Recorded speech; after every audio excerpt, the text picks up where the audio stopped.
Jesse James. Jesse Woodson James was an American outlaw, gang leader, bank robber, train robber, and murderer from the state of Missouri and the most famous member of the James Younger gang. Already a celebrity when he was alive, he became a legendary figure of the Wild West after his death. Some recent scholars place him in the context of regional insurgencies of ex-Confederates following the American Civil War rather than a manifestation of frontier lawlessness or alleged economic justice. Jesse and his brother Frank James were Confederate guerrillas during the Civil War. They were accused of participating in atrocities committed against Union soldiers. After the war, as members of one gang or another, they robbed banks, stagecoaches, and trains. Despite popular portrayals of James as a kind of Robin Hood, robbing from the rich and giving to the poor, there is no evidence that he and his gang used their robbery gains for anyone but themselves. The James brothers were most active with their gang from about 1866 until 1876, when their attempted robbery of a bank in Northfield, Minnesota, resulted in the capture or deaths of several gang members. They continued in crime for several years, recruiting new members, but were under increasing pressure from law enforcement. On April 3, 1882, Jesse James was killed by Robert Ford, who was a member of the gang living in the James house and who was hoping to collect a state reward on James' head. Early life. Jesse Woodson James was born in Clay County, Missouri, near the site of present-day Kearney, on September 5, 1847. Jesse James had two full siblings, his older brother, Alexander Franklin Frank, and a younger sister, Susan Lavinia James. Across a creek and up a hill from the house on the right was the home of Daniel Askew, where Askew was killed on April 12, 1875. Askew was suspected of cooperating with the Pinkertons in the January 1875 arson of the house, in a room on the left. James's original grave was on the property but he was later moved to a cemetery in Kearney. The original footstone is still outside, although the family has replaced the headstone. His father, Robert S. James, was a commercial hemp farmer and Baptist minister in Kentucky, who migrated to Bradford, Missouri, after marriage and helped found William Jewell College in Liberty, Missouri. He was prosperous, acquiring 6 slaves and more than 100 acres, 0.40 kilometers of farmland. Robert James traveled to California during the gold rush to minister to those searching for gold and died there when Jesse was 3 years old. After Robert James' death, his widow Zerelda remarried twice, first to Benjamin Sims and then in 1855 to Dr. Reuben Samuel, who moved into the James home. Jesse's mother and Reuben Samuel had 4 children together, Sarah Louisa, John Thomas, Fanny Quintrell, and Archie Peyton Samuel. Zerelda and Reuben Samuel acquired a total of 7 slaves, who served mainly as farm hands in tobacco cultivation in Missouri. Historical context. The approach of the American Civil War loomed large in the James Samuel household. Missouri was a border state, sharing characteristics of both North and South, but 75% of the population was from the South or other border states. Clay County was in a region of Missouri later dubbed Little Dixie, as it was a center of migration from the Upper South. Farmers raised the same crops and livestock as in the areas they migrated from. They brought slaves with them and purchased more according to need.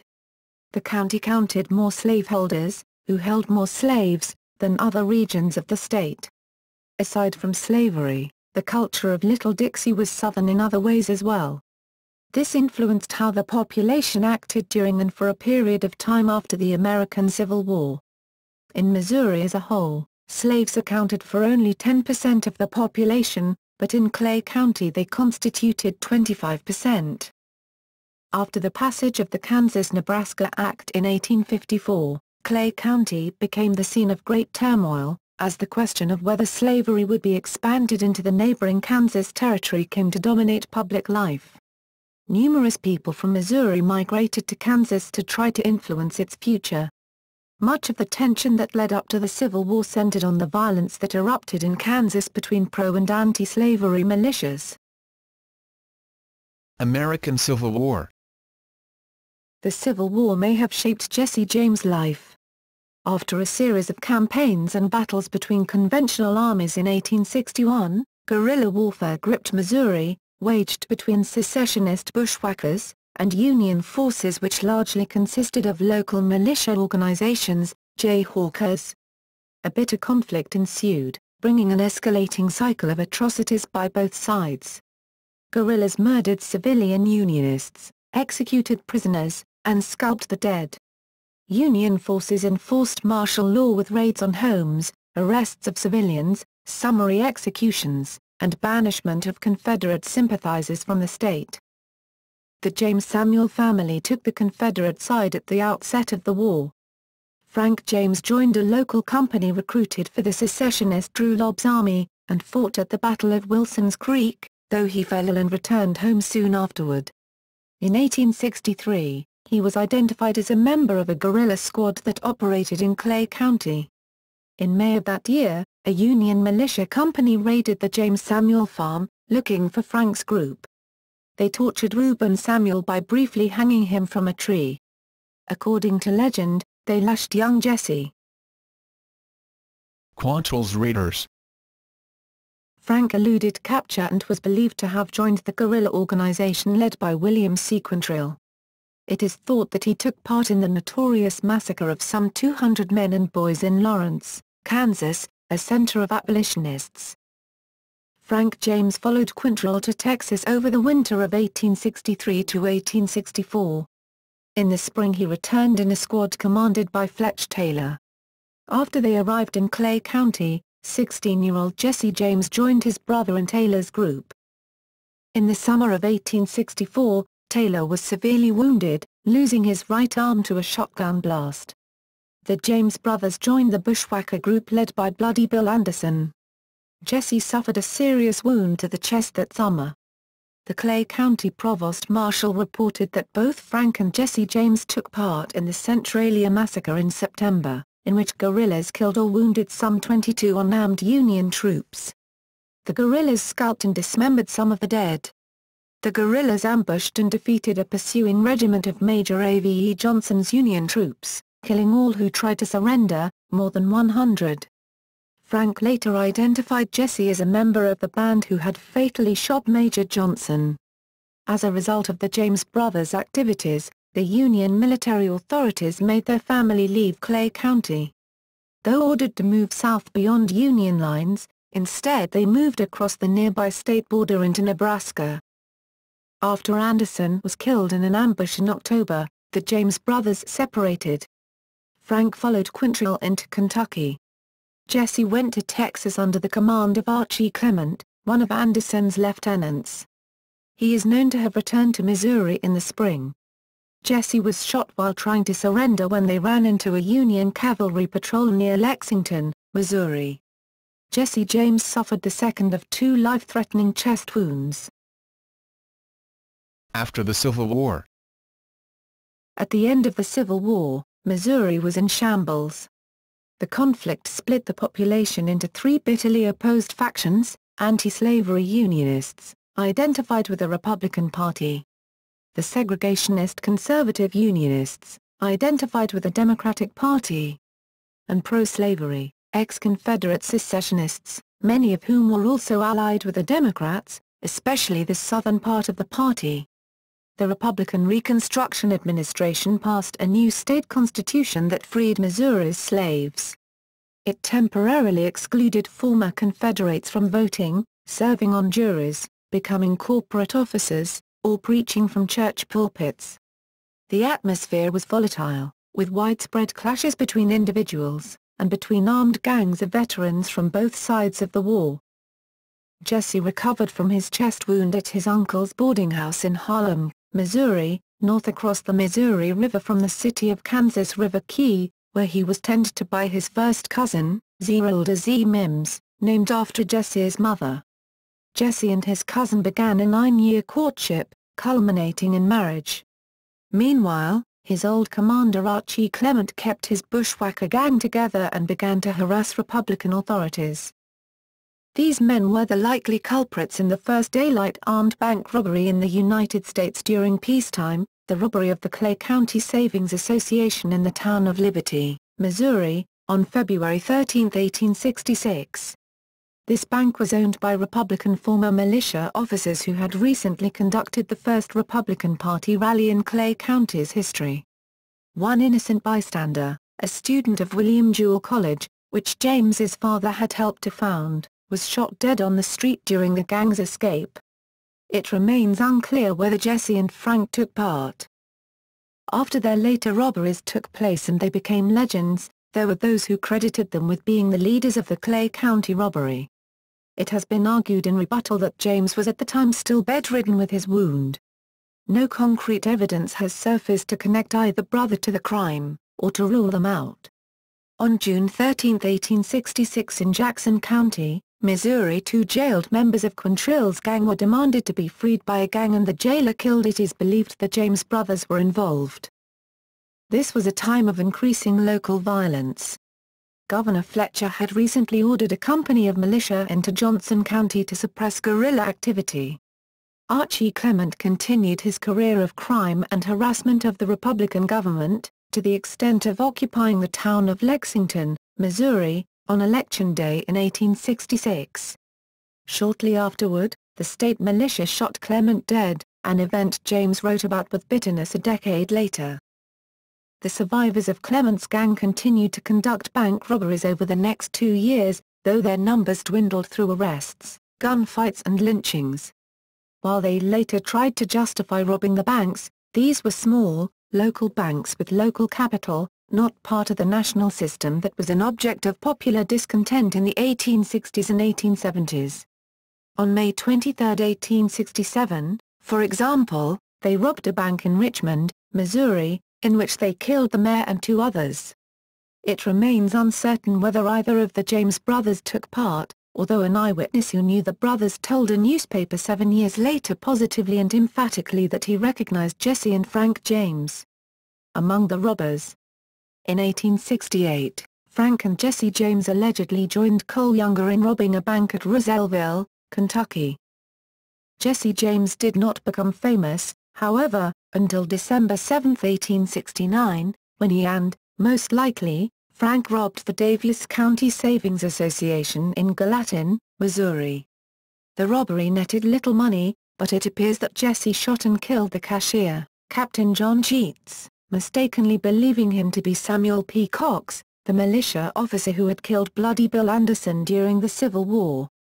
Cox had earlier been a partner of the firm Ballinger, Cox and Kemper with Gallatin businessman J. M. Kemper, whose son William Thornton Kemper, Esser, went on to found 2 of the largest banks headquartered in Missouri, Commerce Bankshares and UMB Financial Corporation, but the business relationship had dissolved by the time of the robbery. James's self-proclaimed attempt at revenge, and the daring escape he and Frank made through the middle of a posse shortly afterward, put his name in the newspapers for the first time. An 1882 history of Daviess County said, "The history of Daviess County has no blacker crime in its pages than the murder of John W. Sheets." The 1869 robbery marked the emergence of Jesse James as the most famous of the former guerrillas and the first time he was publicly labeled an outlaw, as Missouri Governor Thomas T. Crittenden set a reward for his capture. This was the beginning of an alliance between James and John Newman Edwards, editor and founder of the Kansas City Times. Edwards, a former Confederate cavalryman, was campaigning to return former secessionists to power in Missouri. 6 months after the Gallatin robbery, Edwards published the first of many letters from Jesse James to the public, asserting his innocence. Over time, the letters gradually became more political in tone, denouncing the Republicans and voicing James' pride in his Confederate loyalties. Together with Edwards's admiring editorials, the letters turned James into a symbol of Confederate defiance of Reconstruction. Jesse James's initiative in creating his rising public profile is debated by historians and biographers, though the tense politics certainly surrounded his outlaw career and enhanced his notoriety. Meanwhile, the James brothers joined with Cole Younger and his brothers John, Jim and Bob, as well as Cleo Miller and other former Confederates, to form what came to be known as the James Younger Gang. With Jesse James as the public face of the gang, though with operational leadership likely shared among the group, the gang carried out a string of robberies from Iowa to Texas, and from Kansas to West Virginia. They robbed banks, stagecoaches and a fair in Kansas City, often in front of large crowds, even humming it up for the bystanders. On July 21, 1873, they turned to train robbery, derailing the Rock Island train in Adair, Iowa and stealing approximately $3,000, $51,000 in 2007. For this, they wore Ku Klux Klan masks, deliberately taking on a potent symbol years after the Klan had been suppressed in the South by President Grant's use of the Force Acts. Former rebels attacked the railroads as symbols of threatening centralization.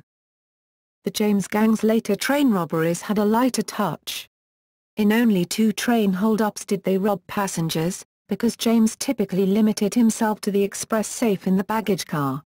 Such techniques reinforced the Robin Hood image that Edwards created in his newspapers, but the James gang never shared any of the robbery money outside their circle. Pinkertons. The Adams Express Company turned to the Pinkerton National Detective Agency in 1874 to stop the James Younger gang. The Chicago-based agency worked primarily against urban professional criminals, as well as providing industrial security, such as strike-breaking. Because the gang received support by many former Confederate soldiers in Missouri, they eluded the Pinkertons. Joseph Witcher, an agent dispatched to infiltrate Zerelda Samuel's farm, shortly afterwards was found killed. 2 others, Captain Louis J. Lull and John Boyle, were sent after the Youngers. Lull was killed by 2 of the Youngers in a roadside gunfight on March 17, 1874. Before he died, Lull fatally shot John Younger. A deputy sheriff named Edwin Daniels also died in the skirmish. Allen Pinkerton, the agency's founder and leader, took on the case as a personal vendetta. He began to work with former Unionists who lived near the James family farm. On the night of January 25, 1875, he staged a raid on the homestead. Detectives threw an incendiary device into the house. It exploded, killing James's young half-brother Archie, named for Archie Clement, and blowing off one of the arms of the James family's matriarch Zerelda Samuel. Afterward, Pinkerton denied that the raid's intent was arson, but biographer Ted Yateman located a letter by Pinkerton in the Library of Congress in which Pinkerton declared his intention to burn the house down. The raid on the family home outraged many, and did more than all of Edwards's columns to create sympathy for Jesse James. The Missouri state legislature only narrowly defeated a bill that praised the James and Younger brothers and offered them amnesty. Allowed to vote and hold office again, former Confederates voted to limit reward offers that the governor could make for fugitives. This extended a measure of protection over the James Younger gang. Only Frank and Jesse James previously had been singled out for rewards larger than the new limit. Downfall of the gang. Jesse and his cousin Z married on April 24, 1874, and had 2 children who survived to adulthood, Jesse Edward James, b.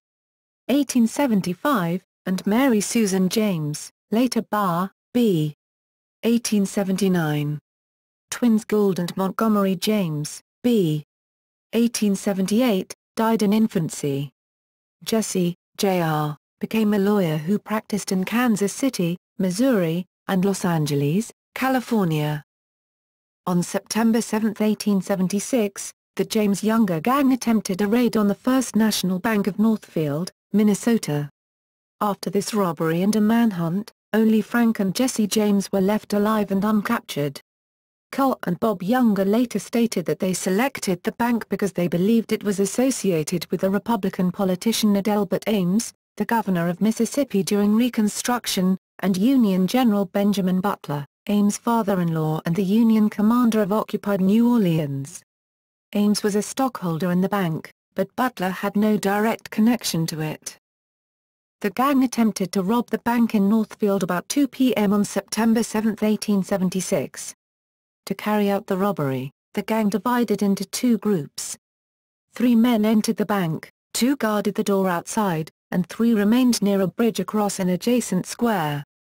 The robbers inside the bank were thwarted when acting cashier Joseph Lee Hayward refused to open the safe, falsely claiming that it was secured by a time lock even as they held a Bowie knife to his throat and cracked his skull with a pistol butt. Assistant cashier Alonzo Enos Bunker was wounded in the shoulder as he fled out the back door of the bank. Meanwhile, the citizens of Northfield grew suspicious of the men guarding the door and raised the alarm. The 5 bandits outside fired in the air to clear the streets, which drove the townspeople to take cover and fire back from protected positions. 2 bandits were shot dead and the rest were wounded in the barrage. Inside, the outlaws turned to flee. As they left, one shot the unarmed cashier Haywood in the head. Historians have speculated about the identity of the shooter but have not reached consensus on his identity. The gang barely escaped Northfield, leaving 2 dead companions behind. They killed 2 innocent victims, Haywood, and Nicholas Gustafsson, a Swedish immigrant from the Millersburg community west of Northfield. A massive manhunt ensued. It is believed that the gang burned 14 Rice County mills shortly after the robbery. The James brothers eventually split from the others and escaped to Missouri. The militia soon discovered the youngers and one other bandit, Charlie Pitts. In a gunfight, Pitts died and the youngers were taken prisoner. Except for Frank and Jesse James, the James Younger gang was destroyed. Later in 1876, Jesse and Frank James surfaced in the Nashville, Tennessee area, where they went by the names of Thomas Howard and B.J. Woodson, respectively. Frank seemed to settle down, but Jesse remained restless. He recruited a new gang in 1879 and returned to crime, holding up a train at Glendale, Missouri, now part of Independence, Missouri, on October 8, 1879. The robbery was the first of a spree of crimes, including the holdup of the federal paymaster of a canal project in Killen, Alabama, and 2 more train robberies. But the new gang did not consist of battle-hardened guerrillas. They soon turned against each other or were captured, while James grew paranoid to the point where he scared away one of his gang, and it is believed by some that he killed another. In 1879, the James gang robbed 2 stores in far western Mississippi, at Washington in Adams County and Fayette in Jefferson County. The gang absconded with $2,000 cash in the second robbery and took shelter in abandoned cabins on the Kent Plantation south of St. Joseph, Louisiana. The posse attacked and killed 2 of the outlaws but failed to capture the entire gang. Among the deputies was Jefferson B. Snyder, later a long-serving district attorney in northeastern Louisiana. Jesse James would live another 3 years until his demise in, coincidentally, another St. Joseph, in northwestern Missouri. By 1881, with authorities growing suspicious, the brothers returned to Missouri where they felt safer. In December, Jesse rented a house in St. Joseph, Missouri, not far from where he had been born and reared. Frank, however, decided to move to safer territory and headed east to Virginia. Death. With his gang nearly annihilated, James trusted only the Ford brothers, Charlie and Robert. Although Charlie had been out on raids with James, Bob was an eager new recruit. For protection, James asked the Ford brothers to move in with him and his family. James had often stayed with their sister Martha Bolton and, according to rumor, he was smitten with her. James did not know the Bob Fords had conducted secret negotiations with Thomas T. Crittenden, the Missouri governor, to bring in the famous outlaw. Crittenden had made capture of the James brothers his top priority. In his inaugural address he declared that no political motives could be allowed to keep them from justice. Barred by law from offering a sufficiently large reward, he had turned to the railroad and express corporations to put up a $5,000 bounty for each of them. On April 3, 1882, after eating breakfast, the Fords and James prepared to depart for another robbery. They went in and out of the house to ready the horses. As it was an unusually hot day, James removed his coat, then removed his firearms, lest he look suspicious. Noticing a dusty picture on the wall, he stood on a chair to clean it. Bob Ford shot James in the back of the head. James' 2 previous bullet wounds and partially missing middle finger served to positively identify the body. The death of Jesse James became a national sensation. The Fords made no attempt to hide their role. Indeed, Robert Ford wired the governor to claim his reward. Crowds pressed into the little house in St. Joseph to see the dead bandit, even while the Ford brothers surrendered to the authorities, but they were dismayed to find that they were charged with first-degree murder.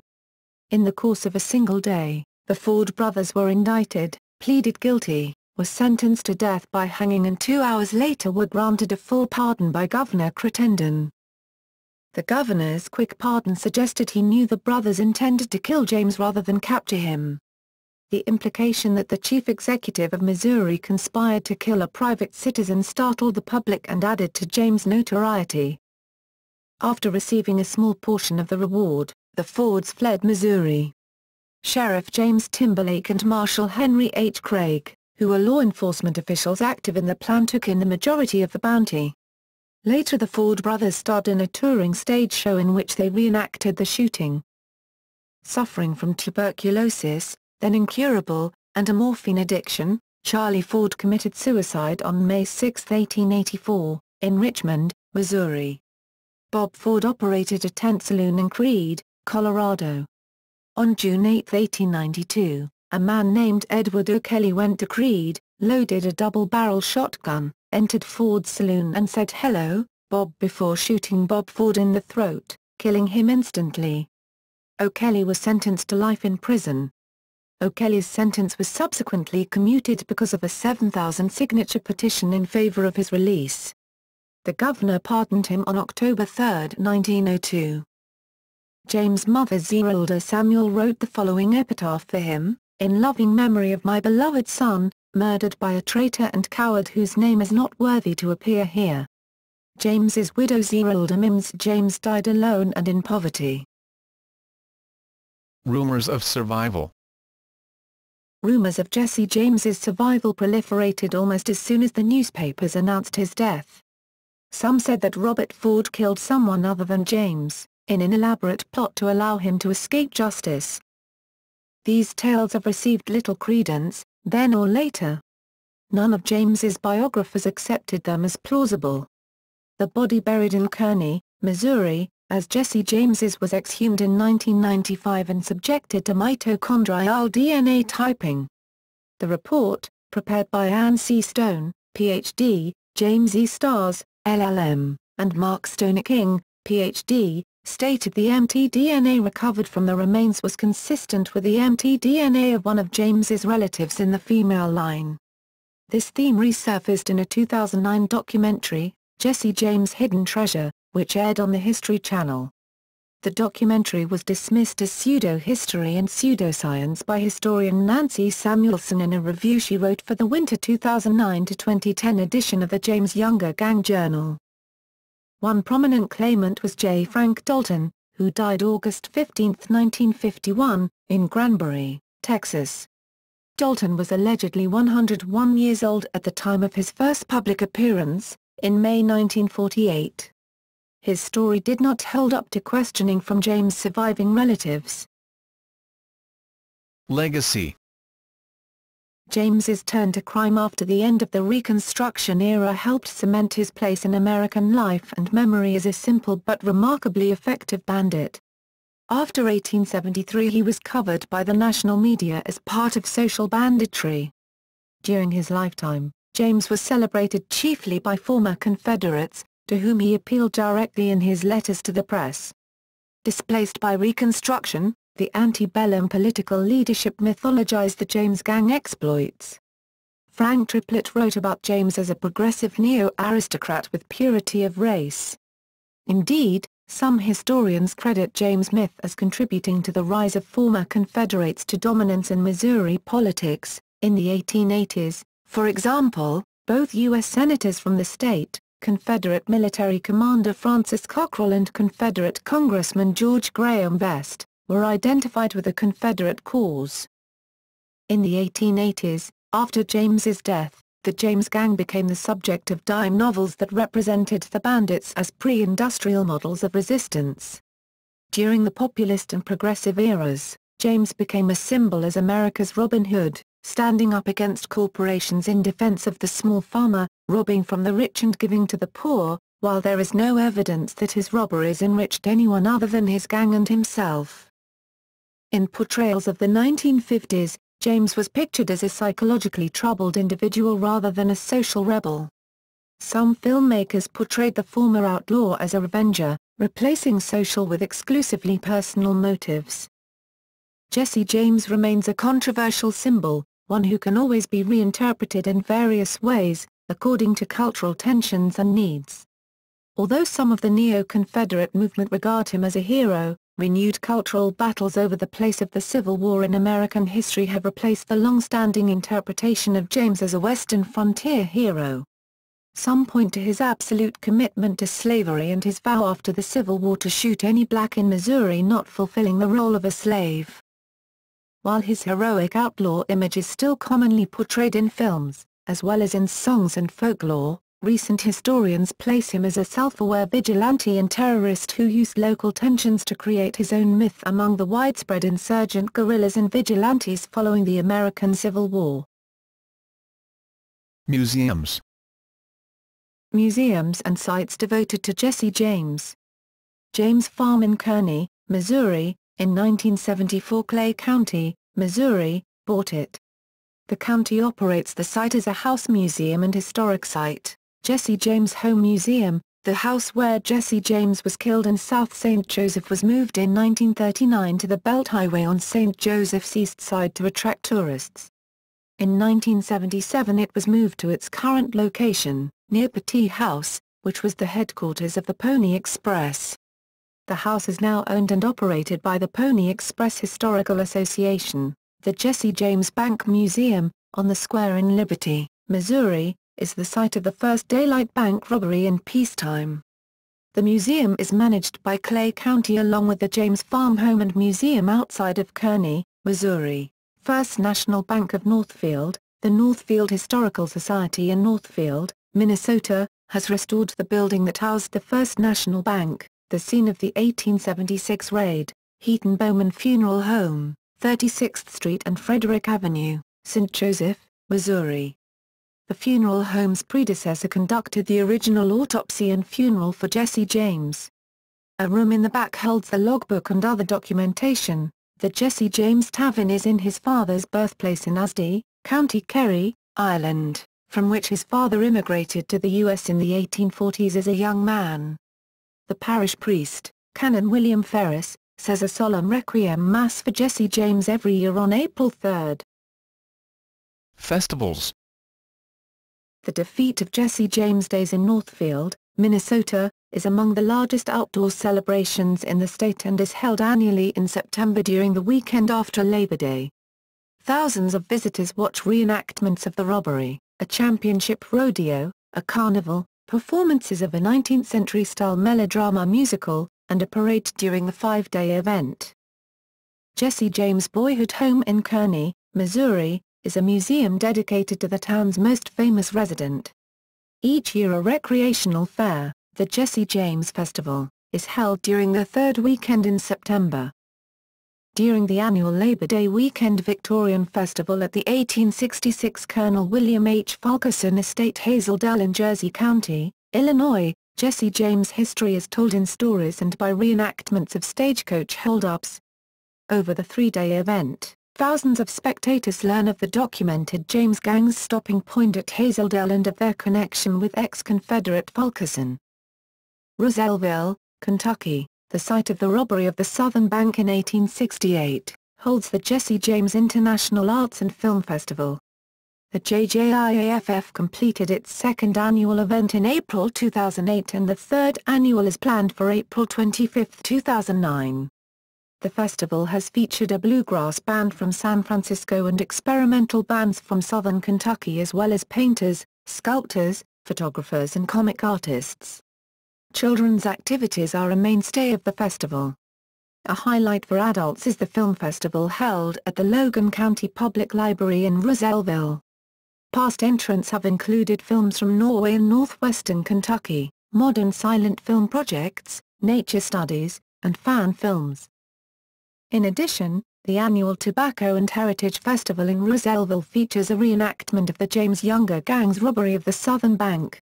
Today used as a residence, the historic structure on South Main Street has been preserved by the town and county. The small town of Oak Grove, Louisiana, also hosts a town-wide annual Jesse James Trade Days, usually in the early to mid-fall. This is a reference to a short time James supposedly spent near this area. Cultural depictions. Literature. The James brothers became a staple in dime novels of the era, peaking in the 1880s following Jesse's death. James has often been used as a fictional character in many Western novels, including some published while he was alive. For instance, in Willa Cather's My Antonia, the narrator reads a book entitled Life of Jesse James, probably a dime novel. In Charles Portis's 1968 novel, True Grit, the U.S. Marshal Royster Cogburn describes fighting with Cole Younger and Frank James for the Confederacy during the Civil War.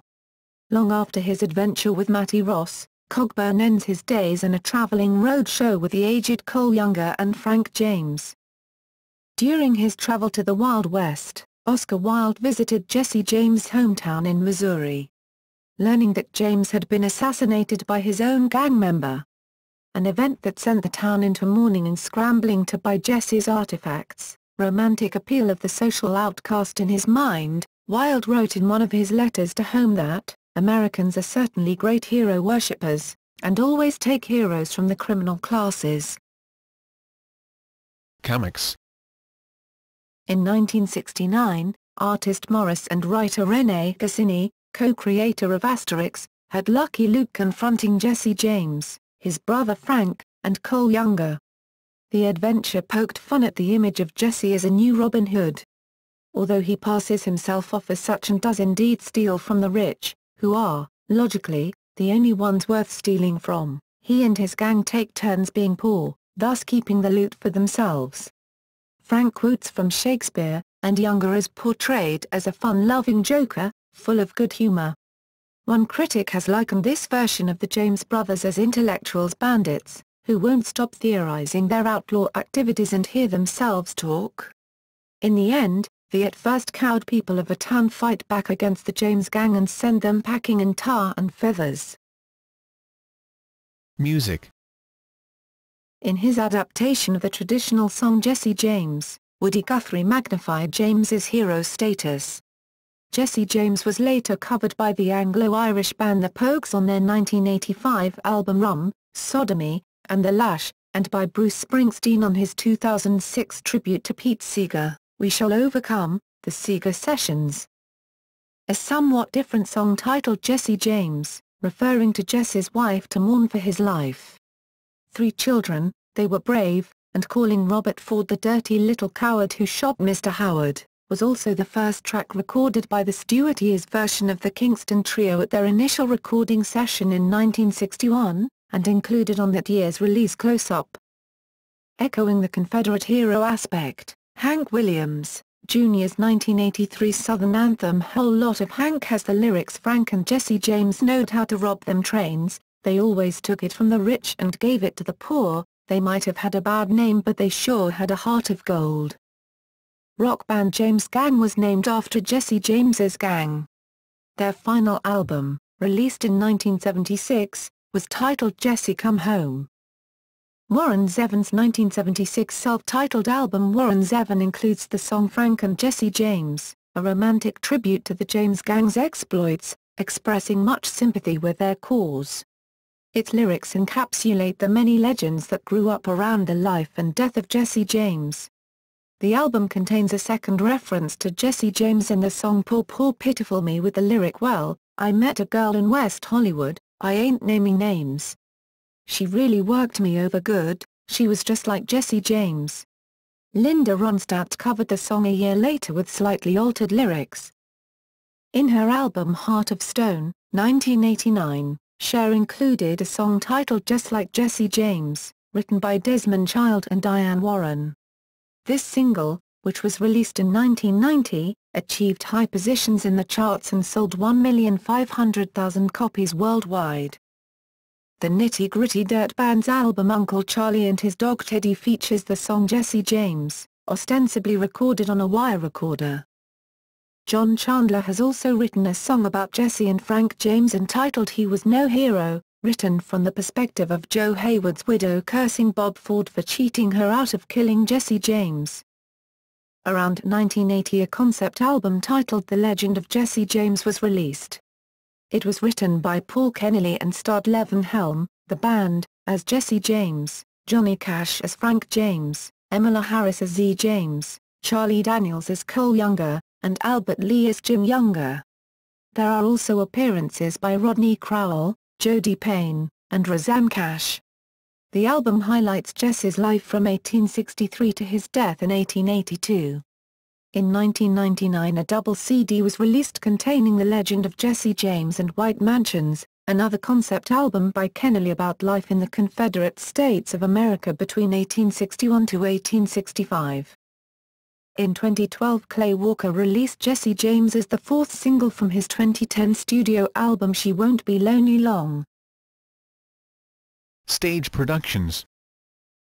The musical melodrama Jesse, written by Bob and Marion Moulton with lyrics by Prairie Home Companion writer-performer Vern Sutton and music by William Huckabee and Donna Paulson, has since 1976, the centennial of the James Younger Gang's Northfield bank raid, traditionally been performed in Northfield, Minnesota during the town's annual The Defeat of Jesse James Days. Films. There have been numerous portrayals of Jesse James in film and television, including two wherein Jesse James, Jr. depicts his father. In many of the films, James is portrayed as a Robin Hood-like character. 1921, Jesse James Under the Black Flag, played by Jesse James, Jr. 1921, Jesse James as the Outlaw, played by Jesse James, Jr. 1927, Jesse James, played by Fred Thompson. 1939, Jesse James, played by Tyrone Power with Henry Fonda as Frank James and John Carradine as Bob Ford. 1939, Days of Jesse James, played by Don Red Barry. 1941, Jesse James at Bay, played by Roy Rogers. 1947, Jesse James Rides Again, played by Clayton Moore. 1949, I Shot Jesse James, played by Reed Hadley. 1949, Fighting Man of the Plains, played by Dale Robertson in his first credited role, with Randolph Scott starring as Jim Dancer. 1950, Kansas Raiders, played by Audie Murphy. 1951, The Great Missouri Raid, played by MacDonald Carey. 1954, Jesse James Women played by Don Red Barry. 1957, The True Story of Jesse James, played by Robert Wagner. 1959, Alias Jesse James, played by Wendell Corey in a comedy starring Bob Hope. 1960, Young Jesse James, played by Ray Strickland. 1965, The Legend of Jesse James, TV series starred by Alan Case. 1966, Jesse James Meets Frankenstein's Daughter, played by John Lupton. 1969, A Time for Dying, played by Audie Murphy. 1972, The Great Northfield Minnesota Raid, played by Robert Duvall. 1980, The Long Riders, played by James Keach. 1986, The Last Days of Frank and Jesse James, played by Chris Christopherson with Johnny Cash as Frank James and Willie Nelson as General Joe Shelby. 1994, Frank and Jesse, played by Rob Lowe. 1999, Purgatory, played by J.D. Souther. 2001, American Outlaws, played by Colin Farrell. 2005, Just Like Jesse James is the title of a movie that appears in Wim Wenders' Don't Come Knocking, in which Sam Shepard plays an aging Western movie star whose first success was with that movie. 2005, Jesse James, Legend, Outlaw, Terrorist, Discovery HD, played by Daniel Lennox. 2007, The Assassination of Jesse James by the Coward Robert Ford, played by Brad Pitt, with Casey Affleck as Bob Ford. Although James was only 34 when he was killed, Pitt was 44 when the movie premiered. Television. The actor Lee Van Cleef played Jesse James in a 1954 episode of Jim Davis's syndicated television series, Stories of the Century, the first Western series to win an Emmy Award. The ABC series The Legend of Jesse James aired during the 1965 to 1966 television season, with Christopher Jones as Jesse, Alan Case as Frank James, Ann Doran as Zerelda Cole James Samuel, Robert J. Week as Marshal Sam Corbett, and John Milford as Cole Younger, in the episode of Little House on the Prairie titled The Aftermath, aired November 7, 1977, Jesse, Dennis Rucker, and Frank James, John Bennett Perry, took refuge in Walnut Grove after a failed robbery attempt. In the American Western series The Young Riders, 1989-1992, Jesse James is portrayed by actor Christopher Petiot. He appeared in 17 episodes. An episode of Deadliest Warrior on Spike TV features the Jesse James Gang versus the Al Capone Gang. The main weapons used by Jesse James was the Colt .45, the pistol whip, the Winchester rifle, and the Bowie knife. The Jesse James Gang came out victorious in the simulated match. In episode 33 of Beyond Belief, Fact or Fiction, in a segment titled Mysterious Strangers, a story is told about two men in 1870 who take refuge on a rainy night in an old widow's house. While there they find out that she is about to lose her home to foreclosure. The strangers disappear in the night, leaving her $900 to give to the banker, only to rob the banker of their own money after he retrieved it from the woman the next morning. The strangers, at the end of the story, turn out to be Frank and Jesse James. Beyond Belief purports that the story is documented and true. Radio. The killing of Jesse James was depicted on the CBS radio show Crime Classics on July 20, 1953 in the episode entitled The Death of a Picture Hanger. The episode featured Clayton Post as Jesse James, Paul Frees as Charlie Ford, and Sam Edwards as Robert Ford.